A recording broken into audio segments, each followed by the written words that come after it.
sa ating mga kababayan sa buong Pilipinas at sa ating mundo. Welcome po muli mga kaibigan dito sa ating programa sa Power Cells. At ito po muli inyong gabay sa kalusugan. Daniel Serrano po, Doctor of Ministry in Naturopathy. Ang ating pong topic mga kaibigan ay napakaganda ito para sa mga kababayan natin, sa ating lahat. No one is exempted here. At ito po ay napakabisa, napakaganda sapagkat ito ay kalusugan ng ating mata, mga kaibigan. At marami ngayong may mga problema sa mata. Kaya ito yung ating pagkakataon na ating gagawin, mga kaibigan. Ating binibigyang daan ngayon dito yung the worst foods for your eye health. Mahirap kasi mangangapa sa dilim. Di ba, mga kaibigan? Nangangapa tayo sa dilim. Ano ba ang dahilan? Bakit nang lalabo ang mata? Bakit kailangan magsalamin, di ba? Ang salamin, strictly speaking, is not medicine. Hindi yan gamot. Solusyon lang yan para magkaroon ng malinaw na paningin. Ibig sabihin, lahat ng mga object na ating gustong tingnan na ma-magnify through the eyeglasses. But it does not enhance the health condition of the tissue of the neuron in our eyes. So, minamagnify lang niya para maglaki yung object. Pero it does not promote the health of any tissue within our eyes. Therefore, hindi siya nakakatulong para mag-recover kung ano yung nagde-develop na problema sa mata.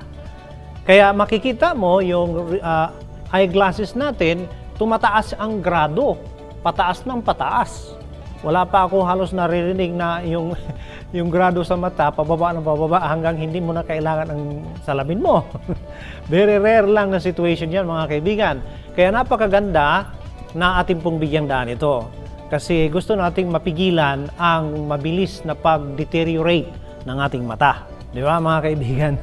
Importante ito, mga kaibigan. Kaya join with us, mga kaibigan, sa ating discussion, sa ating topic, mga kaibigan. Ito po ay pinamagatang the worst foods for your eye health, mga kaibigan. Ano yan? So, meron na tayong mga nabanggit dito. Nabanggit natin yung mga tulad ng margarine, yung fatty meats, nabanggit din na rin natin yan. Yung white or plain colored foods, atin na pong nabanggit yan. So, mga condiments, toppings, and dressings. So yan, nabanggit natin yan, mga kaibigan. Now, ayon po sa mga eksperto, dito tayo muna maiwan sa margarine. Ayon po sa mga eksperto, bukod sa margarine, mayroon pang, di ba, mayroong fried rice. Then, ano ang ginagamit? Margarine. Ayon sa mga eksperto, if you eat fried foods too often, all that oil can build up in your body and clog up your arteries. Malinaw yan, mga kaibigan. So, bakit ito ay nagkukos ng clogging? Kasi ito po ay hindi na-classify na good quality of fats. Questionably po ang pagiging health promoting nitong uri na fat, mga kaibigan. Kasi this is hydrogenated oil. Kaya hindi siya nagiging healthy, mga kaibigan, when it comes to our health, no, mga kaibigan. Kapag magkakaroon tayo ng mga clogs sa ating arteries, ang result niyan, magkaroon tayo ng high blood pressure. And then, which can cause you to develop eye problems. So, hypertension affects the eyes. Sana kung yung pinaka-main circulatory lang ang naaapektuhan kapag na-high blood tayo. Hindi po, pati po yung ating mata. Kaya tinatawag yan na hypertensive retinopathy. Naku, akala natin meron yung diabetic retinopathy. Pati pala hypertensive retinopathy, mga kaibigan. So, ano po yung mga nailink dito na mga worst for the eyes? No? Pagkain, ha? Fast foods. Margarine is loaded with chemicals and iodized salts. No, iodized fats, I'm sorry. So yun, mga kaibigan. Now, you can take a look. You can see the tiny capillaries of the retina in your eyes. You can just focus that, mga kaibigan. I hope you can see that on our screen. you will see how tiny, minagnify lang po ito mga kaibigan. Ngayon, kapag yan ay nabarahan, naku, malaking problema yan. No? Hindi lang po yan. Mayroong mga research ngayon na even our eyes, dun sa retina area ng ating eyes, mayroong mga nagde-develop na cancer. So this is very, very scary, mga kaibigan. So, hindi po biro yan. No? Kawawa tayo. We are always highly vulnerable for any chronic diseases to develop within us. Kaya, diet is our safety. Yan ang pananggalang natin mga kaibigan. Diet talaga, yung healthy diet. Kasi hindi naman lahat ng pagkain parehas eh. Merong masarap, hindi naman nakakalusog. Hindi naman nakaka-prevent na mayroong mag-develop na cancer o malalang sakit. So, hindi po siya maganda.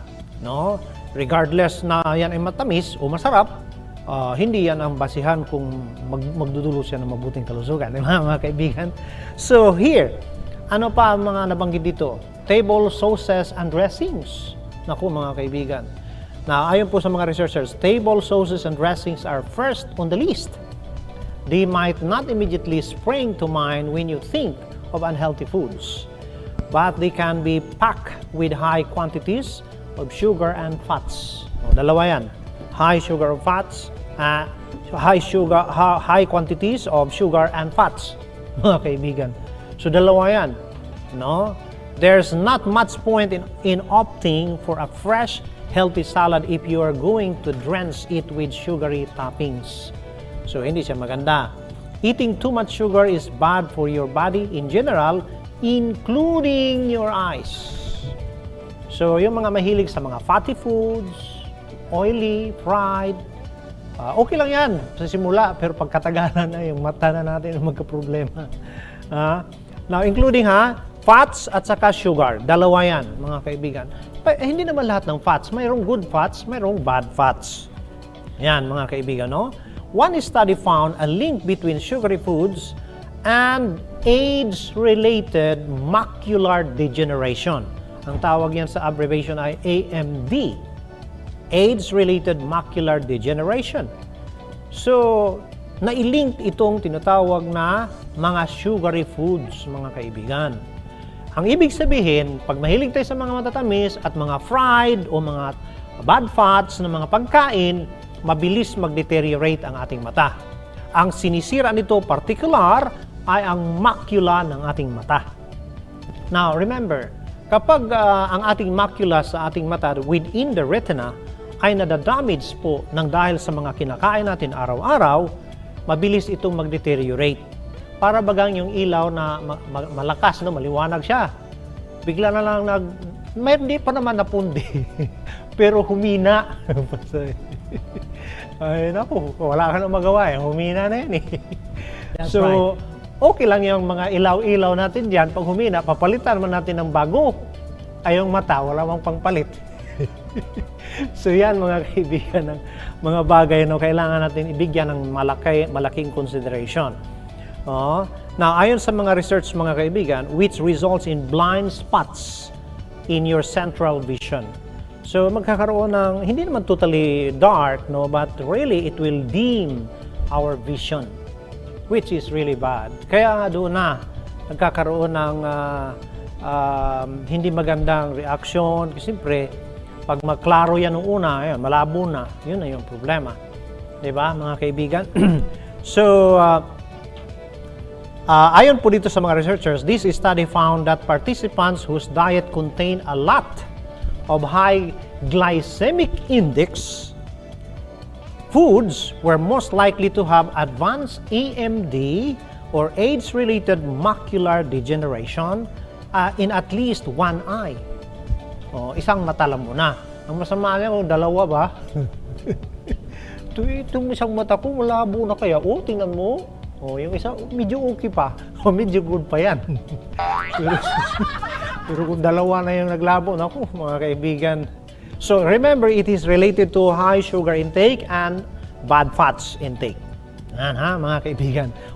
Kasi yung mataas sa mga tinatawag po yan na high glycemic index, really, kapag ang mga pagkain natin ay bumagsak sa kategoryang ganyan, very high ang vulnerability ng ating mata, kaya nga, yun na, nabubulaga na lang tayo ng lalabo. Wala naman tayo ibang unang naisip ano yun? Salamin. Lalo na kung sakit talaga ng ulo ko, ano bang dahilan dito? Sabihin nga, magpa-check up nga ako sa mata. So ano ngayon? Siyempre, i-recommend sa atin yung salamin. Pero remember, hindi nang labo ang mata nang dahil sa nagkulang tayo sa salamin. Nang labo ang mata dahil sa nag-deteriorate ang mga neuron sa ating eyes na nagpapaganda ng ating paningin, mga kaibigan. That's right. Now remember, foods with high glycemic index cause a spike in blood sugar levels, whereas low glycemic index foods don't. So you see, these are the findings, mga kaibigan. Kaya klaro to, beyond reasonable doubt to, malinaw to. Hindi na natin kailangan memorize to. Malinaw talaga. Basta mataas sa glycemic index yung mga pagkain natin, sigurado, apektado ang mata natin dyan. Remember, hindi naman ito yung bang drastic. This is a gradual effect. Kaya nga hindi mo mapapansin. Ngayon, malaramdaman mo na lamang, lumalabo ang mata. Ngayon, kung wala ka pang gagawin na paraan, lalong maglabo yan. Yun yung hindi maganda, mga kaibigan. So, ang mga researchers, in-estimate nila po ito na umaabot po ito sa 20% no, na problema dito po sa tinatawag po na age-related macular degeneration. Now, as I said, pansinin po ninyo, age-related macular degeneration, andin sa pagkain. No. Kahit na magkaedad ka na, kahit na sabihin na natin 60 ka na, 70 ka na, basta nag-ingat tayo dito sa mga pagkain ito, malaki ang potential na maganda pa rin ang paningin natin. Hindi ba? Yun ang mas maganda. O yan po ang magandang achievement sa buhay. Kaya nga minsan, halimbawa, yung mga youngsters, mapapansin ng mga matatanda, 70 na, maganda pang paningin. Siyempre, very curious yung mga yan. Ay, ano, pwede po ninyo i-share sa amin, ano bang sikreto nyo? Yan. Actually, ang sikreto yan, wala lang iba, pagkain lang. Ganun lang po yan, mga kaibigan. Yan po, no? So, it has 20% of age-related macular degeneration cases in this study could have been reduced if the participants had consumed foods lower on the glycemic index. So yan, mga kaibigan. So, you might not realize that your healthy diet actually contains high levels of sugar. So yun, tingnan lang po ninyo. Ang daily recommended allowance for sugar intake, no, kung gusto mo talaga na safety tayo, first of all, kailangan good quality of sugar. Ngayon, it has been known na ang cocoa sugar is the best sugar. One among the best, I mean. Then, muscovado, the best yan. Pero yung white sugar, it is none whatsoever of any nutrition. Wala talaga yan. Empty calories yan. It is high in calories but no vitamins and minerals. So this is dangerous na klase na sugar.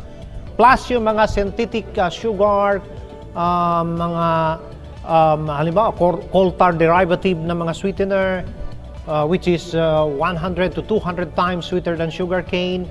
These are all very, very hazardous to our health, including our eyes, mga kaibigan, no? Kaya dito makikita natin yung diabetic retinopathy. You can see the normal retina and then you can compare the diabetic retinopathy. This is very bad, mga kaibigan. Healthy talaga ang walang diabetes compared to a person who is diabetic. Kaya ganun na lamang kahalaga na hindi dapat magkaroon tayo ng diabetes. Huwag natin hintayin na magkaroon tayo ng diabetes bago tayo sa Bisaya pa magkisi-kisi. Paano ba umiwas sa sakit na to? Ay, hindi mo. Kahit na magkisi-kisi pa tayo. Kahit na maglupagi, mga kaibigan. Basta nandyan na yan. Yan na yan, talaga yan. So, pero kapag maingat tayo, lalo na in advance, we are gathering knowledge, practically, hindi man ito pang show. This is for practical life, to take care of ourselves and to maintain our health. Ganun po yan, mga kaibigan. So, nabanggit din po dito, mga kaibigan, take note ha. Although you might think you are making all the right choices by foregoing that lunchtime chocolate bar or a late night read, or the sweetie aisles, you would be unintentionally dosing your salad in sugar. Wow, mga kaibigan. So, yan ha, mga kaibigan, malaking bagay yan. No? Naalaala ko nga, mayroon pong naging istorya yan sa Baguio City. May pasyente po yung isang health consultant natin doon sa Baguio City. Nandiyan ngayon siya sa Olongapo City. Ay natatakot na yung pamilya nila. Akala nila yung bang genetically problem yung kanilang mata kasi pag nagkakaedad na ng mga 18, magsimula na silang mabulag. Ay marami na sa kanilang family nagkakaganon. Yung pala, pare-parehas ang hilig nila. Mahilig lagi sa soft drinks, halos soft drinks ang lagi tinitake, walang halos tubig. Pagdating na ng ganong edad, labo na, kaya marami na silang preparation na ginagawa bago sila mabulag. Nagkataon na pumunta sila sa ating health consultant, doon nakita yung mga iniinom, mga kinakain. Nung napigil po, naku, masaya ang pamilya. Bakit? Lumampas na siya, 21 na ang edad niya, malinaw pa rin ang mata.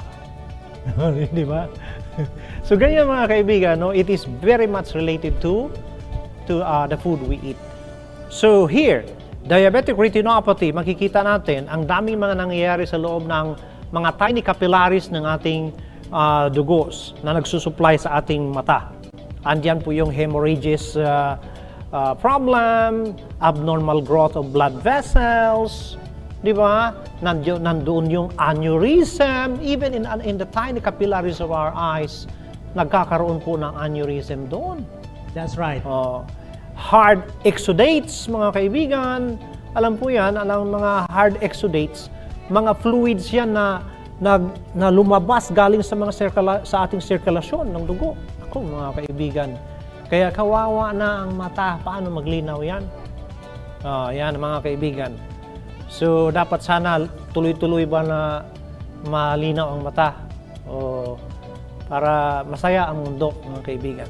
Now, fried foods. Naku, ito yung nabanggit natin kanina. Dagdagan na lang natin. Anong sabi dito? Obviously, fried foods are full of fatty oils from the cooking process. And these are not eye-friendly ingredients. Hindi ito mga pagkain ito, hindi friendly.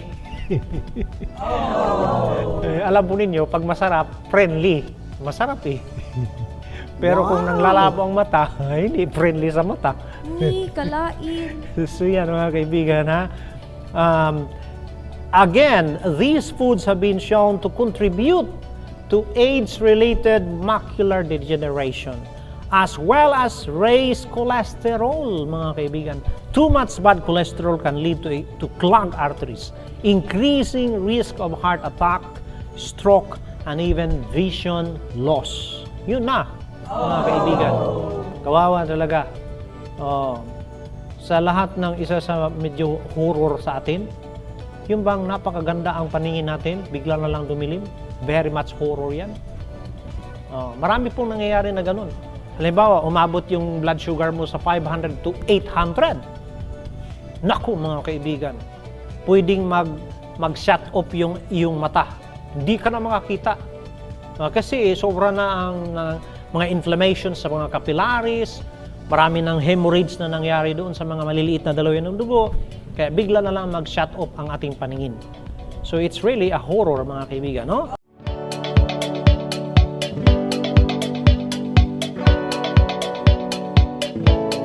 At tayo po mga kaibigan ay dadako po ngayon sa ating mga kababayan na mayroon pong mga magandang patutuo o testimonial sa kanilang personal na buhay, ano po ang nangyayari, nung nagtitake sila ng power cells, how God blessed them, mga kaibigan, no? Now, Christine Pabion Isaga Boyser. Yan, mga kaibigan. Hello po. Ilang araw na po, di na ako nakakaramdam ng kirot sa dalawa ko na breast. Uy, mahirap talaga yan. Good news yan. Bakit po? Hindi na naramdaman yung kirot. Wow! Mga kaibigan. Kahit meron pa ako makakapa, bilog. Uy, hindi maganda talaga ito. May bilog-bilog na eh. Fibrosis ang tawag nan, mga kaibigan.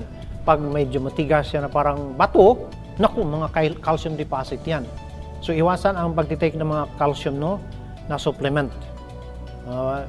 Pag gusto mo mag-take ng calcium supplement, dapat marami siyang mineral na kasama tulad ng calcium, magnesium, zinc. Basic lang yan. Pero kailangan mag-take po kayo ng mineral in general. Nandun lahat para wala pong hindi magandang resulta. Science have found out kapag nagtitake ka ng isang mineral, yung calcium na yan, madeposito yan sa puso mo, sa arteria, sa prostate, kahit saan, sa suso, wala nang limit siya. Sa kidney, naku mga kaibigan. Kaya hindi maganda. Akala natin okay kasi may supplement. Hindi po maganda yan. Nakukontrol po yan, na idideposito yan sa tamang lugar sa ating katawan kapag kumpleto ang minerals, lalo na ang magnesium. Magnesium is the greatest help para ma-distribute sa tamang lugar sa loob ng katawan ang mga minerals. Okay? Mga kaibigan? Yan. Then, mayroon pa. Yung huli. Yan. Mayroon pa siya nakapang bilog-bilog. Salamat talaga sa Panginoon po at sa Power Cells. Thank you. Thank you. So yun mga kaibigan, it's really a blessing. Basta iwasan ang mga fried foods, mga animal foods, mga fats, iwasan po yan. Mga mataas sa hormone para hindi po maglaki yung bukol dyan sa iyong suso. Thank you ha. Cherry Ancahas Pakuloy. Yummy Beet para sa anak ko, 3 years old. Gusto na niya talaga kaya di na ako lumipat kasi tumaba siya at tumangkad siya. Thank you. Wow! Ayan mga kaibigan, Napakaganda po ang testimonial ng ating mga kababayan. Ang ating pong Power Cells Herbal Capsule, mga kaibigan, ay ating pong ma-avail yan sa ating South Star Drug, Ross Pharmacy, Mercury, Watson Pharmacy, The Generic Pharmacy, Brigada Pharmacy, at sa lahat ng ating Brigada Health and Wellness Centers nationwide, mga kaibigan. At like and follow us on our Facebook page na Power Cells at mag-subscribe po tayo sa ating YouTube channel na Tanong Mo, Sagot ni Doc. At ito po muli yung gabay sa kalusugan, mga kaibigan. Daniel Serrano po magsasabi sa inyo na eat your lights. Paano ba kainin yung liwanag? Yan po ay isang term na ginamit ng isang nutritionist, mga kaibigan. You need to eat lights. Galing po mga kaibigan. Ano po ang tinutukoy niya? Mga salad. It is full of light, mga kaibigan. Filled with enzyme. More enzyme in the food you eat, more light. And that will promote good health, mga kaibigan. So, eat your food as your medicine, and you will not eat your medicines as your food. May God bless us.